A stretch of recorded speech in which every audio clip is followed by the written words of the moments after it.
And I shall now make a statement in my capacity as Prime Minister of the Hellenic Republic. Secretary General, Your Excellencies, dear colleagues, thank you for joining us here today for this open debate on maritime security. Let me start by expressing my appreciation for the role of the United Nations in this very important issue. This is the right place to have a discussion on maritime security. The United Nations is at the center of international efforts to protect and preserve our oceans. It is, as the Secretary General pointed out, the custodian of the International Convention on the Law of the Seas, and it is the locus of international cooperation to address global challenges that affect us all. And I would like to personally commend Secretary General Guterres for his tireless efforts on the matter, and thank him again for his presence with us here today. Threats to maritime security are indeed of global dimension. They affect all nations, whether coastal or landlocked. As Mrs. Stravlou pointed out, maritime security is critical for the safety of our global supply chains. More than 80% of the volume of international trade is carried by shipping, and a secure maritime domain promotes global political stability, economic stability, including price stability, sustainable development, and the well-being of all people. And we are increasingly encountering asymmetrical maritime threats, such as smuggling, terrorism, piracy, but also hybrid attacks, which equally affect ship connections, but also ports. And at the same time, rising sea levels and extreme weather conditions may distort both port operations and shipping routes. Global problems need global solutions, and threat to maritime security are no different. We can only address them through effective international cooperation, whether at state level, at the level of international organizations, or at the level of the private sector. It is clear that we need to do more, and such efforts should place emphasis on 6 key areas. First, we need to have an increased maritime domain awareness, effective understanding of anything associated with the maritime domain that could impact security, safety, the economy of the marine environment. This requires that we improve global education and information sharing mechanisms, that we integrate new technologies to improve our surveillance capabilities, communication and information sharing, and artificial intelligence should be part of this project, and having in mind the potential dangers that it may connote. Second, we must tackle unsafe and illicit shipping practices that pose a serious threat to global trade, but also to the marine environment.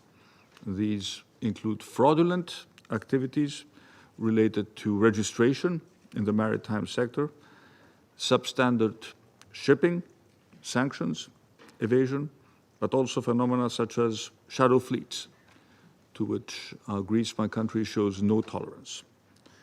Once again, coordination and prevention are the key issues in order to improve monitoring and enhance the effective implementation of relative international instruments. And this macroscopic vision is the only effective one that we have in this respect. Third, enhancing capacity building, including law enforcement capacities in the field of navigation, ports and connectivity, is key to combating security threats.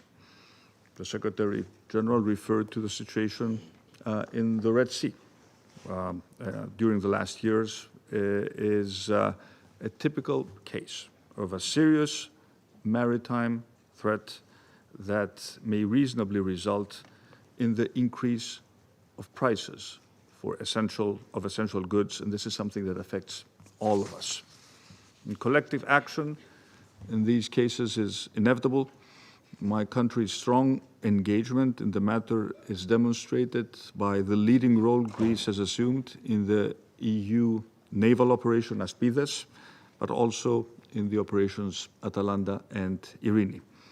And capacity building should equally focus on promoting safe and resilient ports, as well as addressing cybersecurity issues. And this should include the development of digital skills in the wider range of the maritime cluster, including the supply chains. And by all means, very important, freedom of electricity and data connectivity via submarine cables. This is something, Mr. Secretary General, that should be non-negotiable.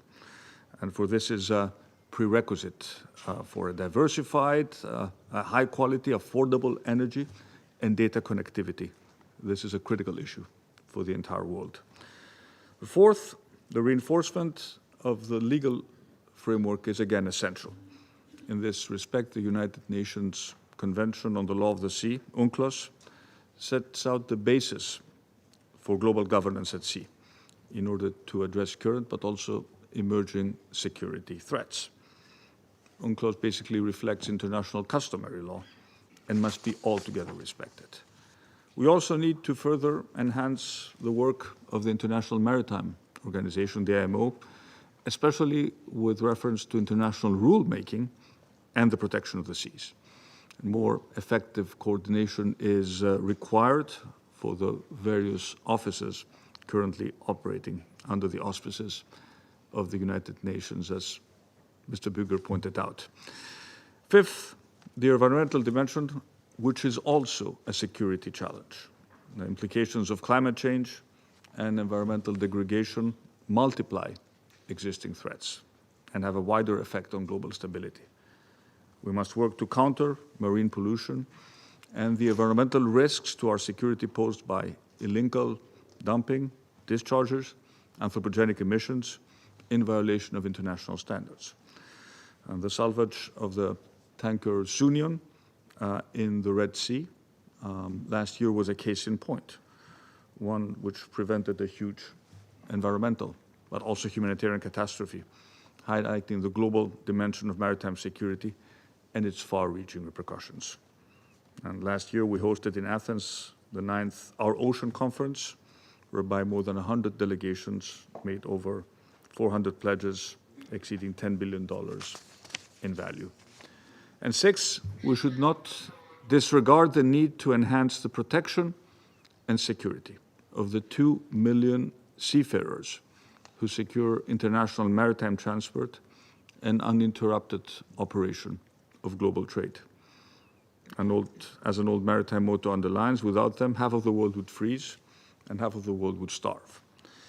And having in mind the recent extreme risks to which they have been exposed, from the pandemic to war hostilities to terrorist attacks, we must keep in mind that their well-being and their continuous training in new operational modes is necessary for maritime safety. Dear colleagues, maritime security is directly and closely related to the core values of the free world. No one could really enjoy the well-established principles of the freedom of the seas, nor the related freedom to commerce and trade, ensuring economic and peaceful interconnection without the prerequisite of maritime security. And today, I'm happy to realize, by the wide participation of member states in this debate, that we share the view about its utmost importance. Greece is the country with the largest merchant maritime fleet in the world. It's a maritime nation with a rich and deep seafaring history. Thousands of islands, one of the world's longest coastlines, a real cross-trading nation connecting and contributing to the supply of decades of third countries. And for us, Greeks, the sea has always been part of our identity, and I'm privileged to be able to participate in this discussion. And before you, I wish to make a firm commitment that the country I'm honored to represent, Greece, will remain the guardian of the freedom of navigation, hand in hand with all United Nations, UN nations. We will work together for this very important cause during our Security Council tenure and beyond. And thank you for your presence here today. And I resume my functions as President of the Council.